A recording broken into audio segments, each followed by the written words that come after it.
परमेश्वर के पवित्र नाम की स्तुति हो। परमेश्वर हम सबको अपना आशीषों से परिपूर्ण करें। मेरे प्रिय, आज एक संदेश के द्वारा भी आप लोगों से मिलने के लिए प्रभु ने दिया हुआ मौका का हम धन्यवाद देते हैं।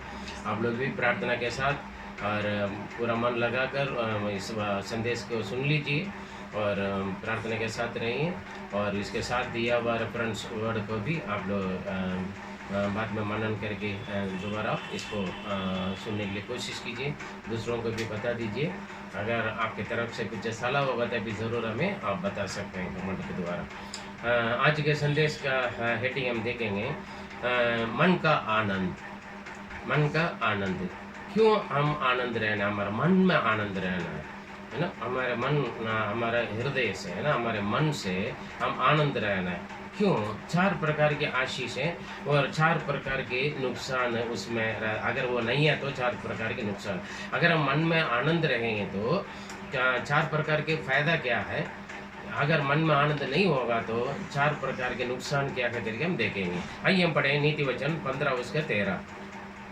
मन आनंदित होने से मुख पर भी प्रसन्नता छा जाती है। देखिए, पहले आशीष, जब मन आनंदित होता है तो आपकी चेहरा हमेशा प्रसन्नता आता, मतलब चमकेगा, रोशनी आएगा, ज्योति आएगा और आपका चेहरा को देखकर ही लोग आपके पास आएंगे, आपसे बात करना चाहेंगे, आपके साथ अपने मन की बातें बांटेंगे और आपका अपना दोस्त बनाना चाहेंगे। इस तरीके से काफ़ी लोगों का आप देखे होते हैं ना, हमेशा चेहरा उतरा पड़ा होगा, हमेशा दुखी रहेंगे। काफ़ी लोगों को देखें तो कभी भी सुबह से लेकर शाम तक तो उन लोगों का चेहरा हमेशा उतरा पड़ा रहेगा, कभी खुशी का हम नहीं देख सकते हैं, कभी रोशनी क्या, कभी उनका प्रसन्नता का हम नहीं देख सकते हैं। लेकिन ये क्या है, मन जब मन आनंद होता है तो उसका असर चेहरा में हमें पड़ता है। ये पहले ही बात है। उसका नुकसान क्या है, देखिए, अगर मन नहीं होता, अगले लाइन पढ़े।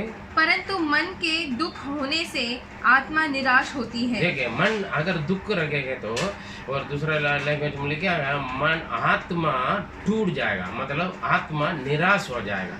सोच के देखिए, आपकी आत्मा को शरीर को आप खिलाते पिलाते हैं, लेकिन आपकी आत्मा को तंदुरुस्ती रखना था, हरी भरी रखना, तो आप अपने मन में संतुष्ट रहना, खुश रहना, मन आनंद रहना। मन में आनंद रहने से आपकी आत्मा, मतलब आपका अंदर आत्मा क्या करेगा, या जो आपका अंदर के इंटरनल जो व्यक्ति हैं वो मजबूत रहेगा, आनंद रहेगा, खुश रहेगा। तब आप अंदर खुश है तो बाहर अपना आप दिखोगे। या तो आपका आत्मा मुर जाएगा, मतलब निराश है। निराश में क्या होगा, आप ऐसा नहीं कर सकते, उस दिन की परमेश्वर ने दिया हुआ दिन के आशीषों का आप अनुभव नहीं कर सकते हैं, हंस नहीं सकते हैं, आनंद नहीं उठा सकते हैं। और कभी आपके साथ रहने वालों को भी परेशानी, पता नहीं हमेशा दुखी रहता है, पता नहीं क्या दुखी है उनका, क्या भी। कई लोग पूछते रहेगा, पति पूछेगा, माँ बाप पूछेंगे, पास्टर भी पूछेगा क्या हुआ सिस्टर, क्या हुआ ब्रदर। कुछ लोग देखेंगे चेहरा देख कर ही लोग पूछेंगे क्या हो गया आपको। हमेशा उतरा हुआ चेहरा, निराश में रहते हैं, क्योंकि दुखी आत्मा है, मन के अंदर दुखी भरे रखता है। लेकिन परमेश्वर के वचन में यही लिखा है, मन के आनंद आपके मुंह का क्या करते हैं, प्रसन्नता में लेकर आते हैं। ये सारे लोग पसंद करेंगे। अगर आप उतरा हुआ चेहरा के साथ रहे तो आपको कौन पसंद करेगा, इसलिए आप सावधान रहे। दूसरे फायदा क्या है, 15 का 15 पढ़ें, नीति वचन 15 उसका 15। दुखियारे के सब दिन दुख भरे रहते हैं। देखिए, दुखियारे के दिन सब दिन दुखी भरे रहेगा, दिन शुरुआत से लेकर। पहले भी बोला मैंने, दुखियारा है, बेचारा बोलता है ना, वैसे बेचारा हमेशा दुखी रहता है। ये दुखियारा है, सुबह उठते ही लोगों का चेहरा में चिड़चिड़े, चेहरा उदास है, चेहरा उतरा हुआ है ना। कितना भी क्रीम रगड़ लें, कितना भी फेशियल करें, कितना भी कर लें, लेकिन लोगों के चेहरा में कभी खुशी को नहीं देख सकते, कभी आनंद को नहीं देख सकते हैं। उस दिन की शुरुआत ऐसे होगा तो दिन के अंत भी समाप्त भी कैसे होगा। दुखियारा का सब दिन, पूरा दिन भी सब दिन भी, जब तक आप अपने मन को आनंद नहीं रखोगे, मेरे प्रिय, आपका हर एक दिन दुख में रहेगा। कितने भी दुख, कितने भी तकलीफें, मुसीबतें, मैं बात में बता दूंगा कैसे हम आनंद रह सकते हैं। दुखियारा का सब दिन क्या है, दुख ही भरा रहेगा। फिर वो आनंद कहाँ से मिलेगा। कभी हंसी खुशी चेहरा में या कभी चेहरा खिला हुआ हम नहीं देख सकते। काफ़ी लोग ऐसे ही रहते हैं, रोते रहेंगे, मतलब रोने के जैसे रहेगा। बस उन लोग का चेहरा देखने के लिए भी हमें अच्छा नहीं लगेगा। अरे उनका उदास या उनका निराश हमें पकड़ लेगा, अगर काफ़ी लोग है ना ऐसे आते हैं। तीसरी बात है 14 का 30 पढ़े नीति वचन, सॉरी इसका 15 का 15 अगले लाइन। परंतु जिसका मन प्रसन्न रहता है वह मानो नित्य भोज में जाता है। देखें रोज दावत है, हालेलुया, नित्य भोज हमेशा के लिए। जिसका मन का प्रसन्नता रहता है उनका क्या है, हमेशा मजा में रहेगा, हमेशा उनके दिन हमेशा नित्य भोजन, मतलब हमेशा के लिए दावत है। अगर आपको कोई दावत में बुला रहे हैं, हाँ ब्रेकफास्ट के लिए कोई दावत है, लंच के लिए भी दावत है, डिनर के लिए भी दावत है, चाय पानी के लिए भी, बीच के चाय के लिए भी कोई बुला रहा है, इसका मतलब क्या हुआ, आपको घर पर खाना बनाने की ज़रूरत नहीं है ना, हरी भरी रहता है ना, मज़ा में रहेगा। क्या करे, दावत में हमेशा मज़ा में रहे ना, मनमानी नित्य मतलब नित्य भोजन है ना, हमेशा के लिए, मतलब हमेशा का दावत है। वो कौन सा, मन की प्रसन्नता से, है ना लुया, ये नहीं खाना पीने का प्रसन्नता से, वो अंदर मन का अंदर का खुशी हमेशा हमारे लिए दावत का, हमेशा का नित्य भोजन है, वो हमेशा दावत है। और पढ़ेंगे तीसरा फायदा क्या है, नुकसान क्या है, 14 का 30 नीति वचन 14 उसका 30 पढ़े। शांत मन तन का जीवन है। देखिए शांत मन मतलब मन का आनंद है ना, तभी तो शांत रहेगा। अगर आप मन में खुश रहोगे, तन का मतलब शरीर की क्या है, स्वस्थ है, तन का जीवन है। तन का जीवन है, मतलब आपका शरीर लंबी उम्र रहेगा, आपके शरीर में बीमार नहीं आएगा तो भी भाग जाएगा। मतलब स्वस्थ मन, आपका मन का आनंद में रहेंगे तो आप मन में आनंद रहोगे ना, आपका शरीर की लंबी आयु मिलेगा, शरीर का जीवन है। आप सोच लें, आप दुखिया रहोगे जल्दी मर जाओगे। अगर आप दुखी रहोगे, बीमार कुछ ना कुछ बीमारी आता रहेगा, निराश उदास में रहते रहते सोचते सोचते और कमजोर हो जाओगे, जल्दी मर जाओगे। इसलिए अगर आप आपका मन में शांत रहेगा, आनंद रहेगा, तो वो आपका शरीर के लिए जीवन है। हाँ पढ़िए। परंतु मन के जलने से हड्डियां भी जल जाती हैं। मन के जलने, कुछ लोग जलन है, दूसरों को देखकर जलते रहेंगे, अपने पास बहुत कुछ होगा फिर भी दूसरों की चीज के ऊपर नजर रहेगा, है ना, मेरा घर ठीक नहीं है ना, मेरा साड़ी ठीक नहीं है, मेरा गाड़ी ठीक नहीं है, मेरा घर ठीक नहीं है, हाँ उनका घर अच्छा है, उनका सोना चांदी अच्छा है, उनका चूड़ी अच्छा है, उनका जिमकी अच्छा है, मतलब मतलब अपने में संतुष्ट नहीं रहेगा, दूसरों को देखकर जलते रहेगा। वो देखकर मंजिलों के ऊपर मंजिल बना दिया, पता नहीं वो खुशी से रहते हैं। जब देखो उनका घर पे सारे लोग अष्ट पुष्ट रहता है, आप भी रहो, आपके घर पे क्या कमी है, परमेश्वर सब कुछ आपको दे रखा है ना। पर अगर कुछ भी नहीं होगा तो भी परमेश्वर आपके साथ है, आप उनके साथ आनंद उठा सकते हैं। बात में हम देखेंगे, मेरे प्रिय कुछ लोगों का मन हमेशा जलेगा, दूसरों को देखकर कोई हंसेगा तो जलन आ जाएगा, है ना, कोई अच्छा कपड़ा पहन लिया तो जलन आ जाएगा, वो देखकर कैसे खाता है, कैसे पीता है, कैसे रहता है, हाँ मजा रहता है। उनके घर पर कभी लड़ाई झगड़ा नहीं होता, आपके घर पे क्यों लड़ाई झगड़ा होता है, हमेशा आप दुखी रहोगे, हमेशा चेहरा उतरोगे, आपका पति आपका पत्नी या आपका बच्चे देखकर क्या हुआ करके पूछेगा, मुझे क्या हुआ गया, है ना। आपका मन के अंदर जलन है ना, मन के अंदर शांति नहीं है, मन के अंदर खुश नहीं है, फिर क्या होगा, हमें जलन आपका हड्डी को क्या करेगा, वो खाएगा, टीबी बन जाएगा। मन का जलन क्या करेगा, हड्डी को खा लेगा मेरे प्रिय, और आप कहाँ से स्वस्थ रहेगा। फिर दूसरा अच्छा तंदुरुस्त खेल रहे, कूद रहे, नाच रहे थे, फिर आपको जलन नहीं रहेगा, क्योंकि आप नहीं कर पा रहे हैं। सावधान रहे, इसलिए आप अपना मन के आनंद, ये बहुत स्वस्थ मन क्या होता है आपका मन के अंदर, जब आप शांति बना के रहोगे, खुश बना के रहोगे, वो आपके शरीर के लिए जीवन है, लंबी आयु दीर्घायु रहेगा, आपका आयु बढ़ेगा, बीमार या मौत आएगा तो भी भाग जाएगा आपको देकर। मेरे प्रिय सावधान रहे। और आखिरी बात हम देखेंगे, चौथी फायदा क्या है, नुकसान क्या है, नीति वचन 17 उसका 22 पढ़े। मन का आनंद अच्छी औषधि है। देखिए मन के आनंद अच्छा औषध, अच्छा दवाई। कुछ लोगों के कितना भी दवाई खा लें, बीमारी ठीक ही नहीं होता है, जिंदगी पूरा लोग दवाई खाते रहते हैं। क्या कारण है, कोई दवाई असर नहीं पड़ेगा, डॉक्टर भी परेशान हो जाएगा, अरे मेरे पास और कोई दवाई नहीं, मैं और कौन सा दवाई दूं। खुश रहें, मन के आनंद क्या है, अच्छा औषध है। सोचिए मेरे प्रिय, आपको कोई दवाई असर नहीं कर रहा है, काफी दिनों से आप बीमार हैं, आप मन में खुश रहिए, कुड़कुड़ ना रहे। कुछ लोग कुड़कुड़ाते रहते हैं, बुड़बुड़ाते रहते हैं, मन के अंदर कोट क्रोध कुड़कुड़ बुड़बुड़ रखोगे ना, फिर आपका बीमारी कभी खत्म नहीं होगा। मन के अंदर खोट, क्रोध, जलन ऐसे रख के कैसे रहेगा? फिर आपका बीमारी का दवाई कहाँ से काम करेगा? इलाज कोई काम नहीं करेगा मेरे प्रिय। इसलिए आप मन के आनंद अच्छा औषध है। आज आप एक निर्णय ले लें, मैं खुश रहूँगा, सबके साथ खुश रहूँगा, मेरे परिवार के जितने भी लोग, काम की जगह, हर जगह मैं खुश रहूँगा। क्योंकि मन अच्छा रखना था, आप सबके साथ खुश रहना। आपका मन खुश रहोगे, देखो पहले हमने देखा मन खुश रहने से चेहरा में रोशनी आता है, प्रसन्नता आता है, और क्या करता है दूसरा, अनंत भोजन है, नित्य भोजन, दावत रोज है। और उसके बाद देखा था हमारा थन को, मतलब हमारा शरीर को लंबी आयु, जीवन है।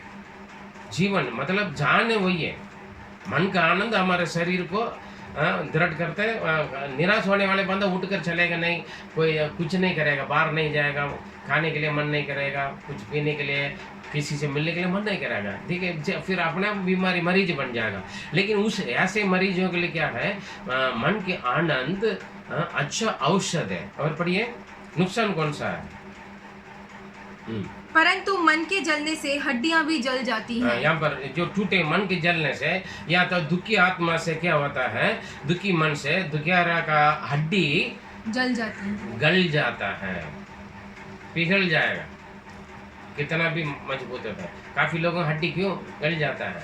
मन ठीक नहीं था, जलन है, कोट है, क्रोध है, गुस्सा है, विरोध है, और बुराई है, और क्या करते हैं वो? हमेशा निराश में रहते हैं, हमेशा उदास में रहते हैं, उनका हड्डी मजबूत नहीं रहेगा। शरीर देखने में अष्टपुष्ट बड़ा थकाड़ा दिखेगा, लेकिन हर जगह गिरेगा, हर जगह फिसलेगा, उसका वो शरीर का नुकसान पहुंचते रहेगा मेरे प्रिय। इसलिए मन के आनंद रहना बहुत ज़रूरी है। आज आप निर्णय ले लें। ये कैसे देखें, फिलिपियों 4 का 11-12 देखे थे। हमारे जीवन में हाँ पादरी साहब, हमारे साथ बहुत सारे परेशानी आते हैं, बहुत सारे कमी आता है, बहुत सारे समस्या आता है, अलग अलग जगह पर रहते हैं, अलग अलग स्थितियाँ आता है, अलग अलग दिन आता है, अलग अलग हमारा स्थिति बदल जाता है, ऐसे आप बोल सकते हैं। ठीक है, फिलिपियों 4 के 11-12 में देखिए प्रभु दास क्या कह रहे हैं। ये नहीं कि मैं अपनी घटी के कारण ये कहता हूँ, क्योंकि मैंने ये सीखा है कि जिस दशा में हूँ उसी में संतोष करूँ। देखिए, जिस दिशा में है आपकी दिशा, आपकी परेशानी, आपकी स्थिति या आपकी हालत किसी भी तरीका हो, लेकिन आप क्या कर सकते हैं? संतुष्ट रहना मैंने सीखा। आप कहाँ से सीखेंगे? प्रभु से सीखना है, यीशु मसीह से सीखना है। हर स्थिति पर, हर हालत पर, हर दिशा पर आपको संतुष्ट रहना है। और आगे पढ़िए। मैं दीन होना भी जानता हूँ और बढ़ना भी जानता हूँ। मैं दीन होना भी, छोटा होना भी जानता हूँ, मैं बढ़ना भी जानता हूँ, हर एक बात और सब दशाओं में मैंने तृप्त होना। हर एक बातों में, हर दशा में मैं तृप्त होना, भूखा रहना और बढ़ना घटना सीखा है। बढ़ना घटना सीखा है। हो गया 12 तक। देखिए, हर बातों में मन खुश रहे। अगर आपका मन खुश है तो ये क्या खाना है ना, ये यहीं सोएंगे क्या, यहीं बैठेंगे, ये क्या काम है, ये कौन सा नौकरी है ना, ये कौन सा, ये क्या है, ये कैसे बचे, मतलब हर जगह ये हम तृप्त नहीं रहेंगे मेरे प्रिय। जो आपके प्रभु ने दिया है उस परिवार में, उस परिवार के लोगों के साथ, उस जीवन साथी के साथ, उस माता पिता के साथ, वही पति पत्नी के साथ, उस बच्चों के साथ, वही नौकरी में, उसी मालिक के साथ, वही साथ में काम करने वाले के साथ हम क्या करें? आप संतुष्ट रहना सीखें। दुनिया में 5 उंगली, देखा आपका हाथ में 5 उंगली बराबर नहीं। हर एक इंसान आप जैसे चाहते वैसे नहीं रहेंगे, आपके सोच विचार का उल्टा मिलेंगे लोग। लेकिन हर स्थिति पर, हर हालत में, हर दिशा में, या खाना पीना है, या सोना है, या रहन सहन है, हर बातों में हम क्या करना है? संतुष्ट रहना है ना। संतुष्ट का मतलब मन आनंदित रहना सीखना है। हर बातों में हम अपने जीवन का चलाना सीखना है। हालेलुया। ये नहीं आप जैसे चाहते तभी मैं संतुष्ट रहूँगा मेरे प्रिय, ऐसे नहीं। ये कैसे होगा? हर दिशा में, हर समय पर, हर स्थिति पर, हर समय, हर हालत में मैं संतुष्ट रहना होगा तो हम क्या करेंगे मेरे प्रिय? यहाँ पर लिखा है फिलिपियों 4 के 4 में देखे थे, पर प्रभु में सदा आनंदित रहो। मैं फिर से कहता हूँ, प्रभु में सदा, परमेश्वर में जब आप सदा आनंदित रहोगे ना, आपके साथ परमेश्वर, आप प्रभु में आनंदित रहे। कुछ लोग प्रभु के साथ भी खुश नहीं रहता है, हमेशा रोते हैं, क्या प्रभु आपने क्या करके रखा है, आपने हमें क्या दिया है, कैसे परिवार दिया है, कैसे बच्चा दिया प्रभु, कैसे पति दिया, कैसे पत्नी दिया प्रभु, कैसे नौकरी दिया प्रभु, ये कैसे तनख्वाह इतना दिया। मतलब हर बंदा कैसे जिंदगी है प्रभु मेरा। प्रभु के साथ कुछ नहीं रहता, फिर इंसान के साथ कहाँ कुछ रहेंगे। प्रभु कहता है परमेश्वर से प्यार से रहो और अपने संबंध दूसरों से को भी समझ ले। हालेलुया। काफ़ी लोग परिवार होगा, हर परिवार में लड़ाई झगड़ा होगा। मेरे प्रिय, आपको जो दिया वो उस जॉब में, उस परिवार में आप संतुष्ट रहें। अगर आपके घर पे पति पत्नी है, आप लोग संतुष्ट रहें, है ना, दूसरों को देकर जलें मत। आपके जो है उसमें संतुष्ट रहना सीखें, हर दिशा में, हर बातों में। ये सावधान रहें। हम हमेशा कुछ लड़ाई होते हैं, वो देखो उसका आदमी देखो कितना अच्छा है ना, उसका बीवी देखो कितना अच्छी है ना। हम एक दूसरों का पति बोलेगा उस वो भी तो औरत है, उसके देखो कैसे घर संभालते हैं, कैसे सुंदर है, कैसे ये है। औरत बोलेगा वो उनका आदमी देख लो, है ना, उसके उनके बच्चे देखो। हम बच्चों के ऊपर भी हम बोलते हैं, उनके बच्चे देखो, उनके माता पिता देखो कितना अच्छा है। मेरे प्यारे, सभी का अपना अपना घर की स्थिति उन्हीं के मालूम है, लेकिन लोग सीख लेते हैं हर स्थिति पर, हर हालत में आप उसको आनंद लेकर, बुराई को भलाइयों से जीत कर सीखना। लोगों ने जीत लिया, सीख लिया। मेरे प्रिय, मैंने ये सीखा है, इसलिए हम भी होना। घर के अंदर बहुत सारी बातें होंगी, जीवन में बहुत सारे समस्या होगा, काम की जगह पर बहुत सारे होंगे, स्कूल में, कॉलेज में, पढ़ने की जगह पर, मेरे पूरी दुनिया में, कलीसिया में, सेवा में, हर जगह बहुत सारी बातें होंगे। लेकिन हर जगह आप जैसे चाहते वैसे होगा तो फिर मुश्किल। इसलिए प्रभु में आप आनंदित रहना सीखोगे, और परमेश्वर ने जो लोग आपको दिया, चाहे परिवार है, जॉब है, स्कूल है, कॉलेज है, या सेवा में, कलीसिया में, आप संतुष्ट रहोगे। इसलिए पवित्र शास्त्र में लिखा है, नेहमिया 8:10 में लिखा है, प्रभु में आनंदित रहने तुम्हारा सामर्थ्य बल है। प्रभु में आनंदित रहोगे, आपको सामर्थ्य मिलेगा, कमजोर परेशानी सब दूर हो जाएगा। पहले थिस्सलुनीके 5:16 में लिखा है, हमेशा संतुष्ट रहें, तृप्त रहें।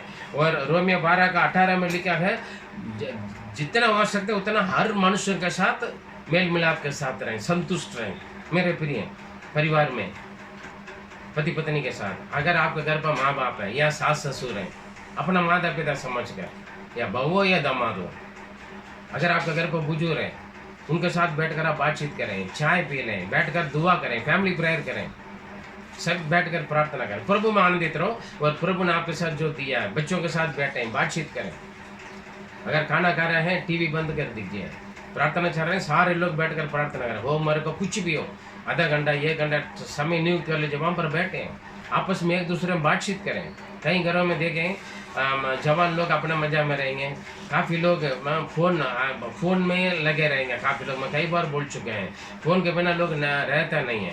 पति अलग कमरा पर होंगे, पत्नी अलग कमरा पर, बच्चे अलग कमरा, घर के अंदर बहुत सारे लोग होंगे, फिर भी एक दूसरों, वो कहाँ है, मैं कई बार काफ़ी लोगों का प्रार्थना का पता नहीं, उस कमरा पर होंगे, मोबाइल में होंगे, हाँ जी, कंप्यूटर के साथ होंगे, लैपटॉप में होंगे।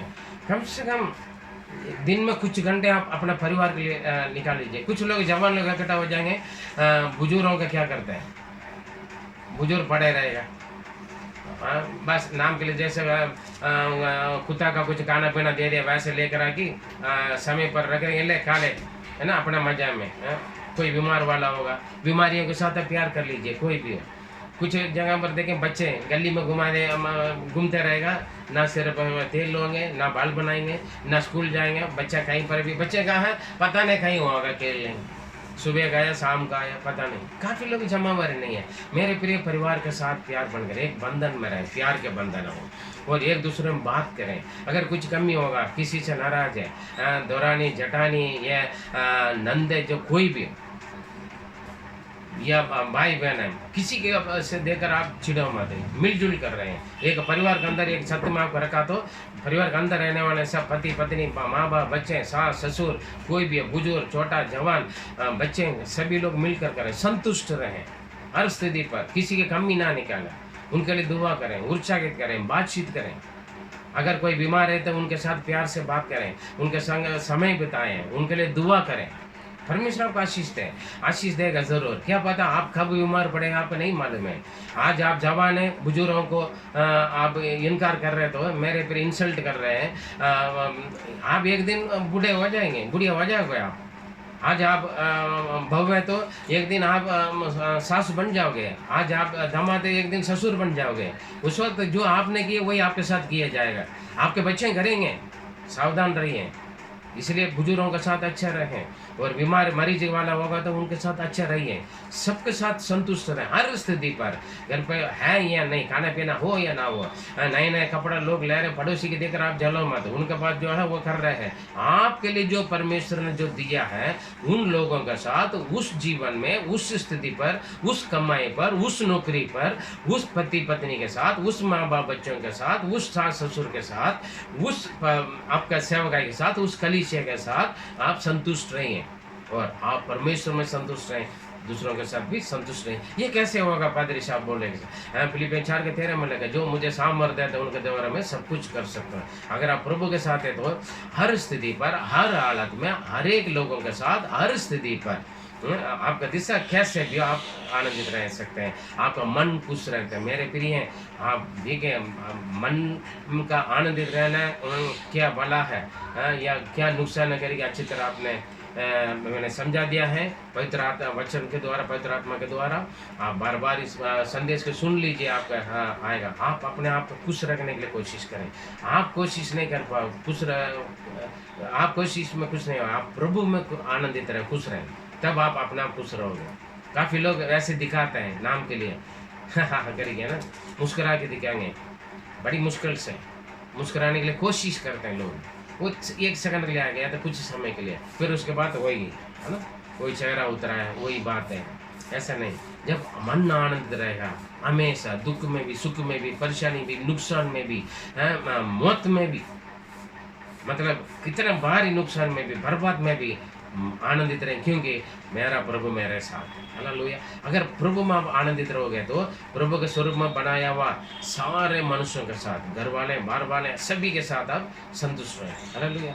काफ़ी बुजुर्ग लोग भी ऐसे चिड़चिड़ रहते हैं, कभी अपना बच्चों से खुश नहीं रहते, कभी अपना बहू से खुश नहीं रहते, कभी अपना दामाद से खुश नहीं रहते। मैं अपने जवान की बातें बोलेंगे, मैं अपने जवान में मैं ऐसे थे वैसे थे। मेरे प्रिय समय के अनुसार आप लोग भी, बुजुर्ग लोग भी बदलें, कोशिश करें जितना हम दूसरों के साथ एडजस्ट कर सकते हैं, उन लोग को समझ सकते हैं, वो समझ लें, तब जाकर मेल मिलाप होगा, खुशी रहेंगे, और आपके परिवार परमेश्वर की महिमा का गवाही परिवार बनेगा। मेरे प्रिय, इसलिए आज ही निर्णय लें, अपना मन से दुख हटा दें। हम ज़्यादा सोचेंगे तो कमज़ोर हो जाएंगे, इसलिए प्रभु को उपस्थिति में सब कुछ छोड़कर प्रभु में आनंदित रहना सीखें। परमेश्वर आपको आशीष दे। आइए हम प्रार्थना करें। पवित्र पिता, हम धन्यवाद देते हैं प्रभु, मन के आनंदित रहने से क्या फ़ायदा है, क्या नुकसान है करके आज हमने देखा है, और हम कैसे आनंदित रह सकते हैं हर स्थिति पर। अलग अलग स्थितियाँ, अलग अलग समस्याएं, अलग अलग लोग, अलग अलग सोच विचार के लोगों के साथ हम परिवार के जीवन बिताते हैं, या तो हम जॉब करते हैं, या पढ़ते हैं, या सेवा करते हैं, लेकिन सभी के साथ हम संतुष्ट आनंद रह सकते हैं जो आप हमें सामर्थ्य देते हैं उनके द्वारा। प्रभु यीशु, आप सहायता कर मदद करें पवित्र खुदा, और आज इस संदेश के द्वारा हर एक मन संतुष्ट और आनंद रहने के लिए आप मदद करें। हर परिवार खुश रहें, हर कलीसिया खुश रहें प्रभु, और आप बच्चे के जीवन अभी आज से बदल जाएं। पुराने सारे कोट, क्रोध, विरोध, जलन या दुख या परेशानियां, समस्या, चिंता सब खत्म हो जाएं प्रभु। ये सब कुछ होता है जीवन में, लेकिन इसी में हम आनंदित रहना आपसे सीखें। आप सहायता कर, मदद कर, सब कुछ आपकी महिमा के लिए। प्रार्थना सुना, धन्यवाद देते हैं। दुआ प्यारे प्रभु यीशु मसीह की मधुर नाम से जीवित परमेश्वर, आमीन आमीन। मेरे प्रिय, हमेशा आप खुश रहने के लिए कोशिश कीजिए, दुआ कीजिए, परमेश्वर जरूर आपका आशीष देगा। God bless you.